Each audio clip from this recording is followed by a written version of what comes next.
So sa ngayon po, Mr. President, wala pa pong plano ang gobyerno na magpatupad ng total ban sa illegal gambling, despite the fact po na yung illegal gambling ay nakaka-addict gaya po ng illegal drugs at nakakasira po ng pamilya.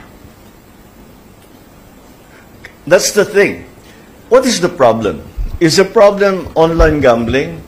Or is the problem na addict ang tao o nadadamay at natuturuan ng mga bata na magsugal? That's the problem. So let's solve that problem. You know, ang nagiging online gaming is evil. Hindi naman, okay, di ban natin. Hindi ba? Ganun, nandun ang usapan ngayon when it comes to online gaming. Pero hindi naman, kailangan talaga may tendency kuminsan tayo dito sa atin.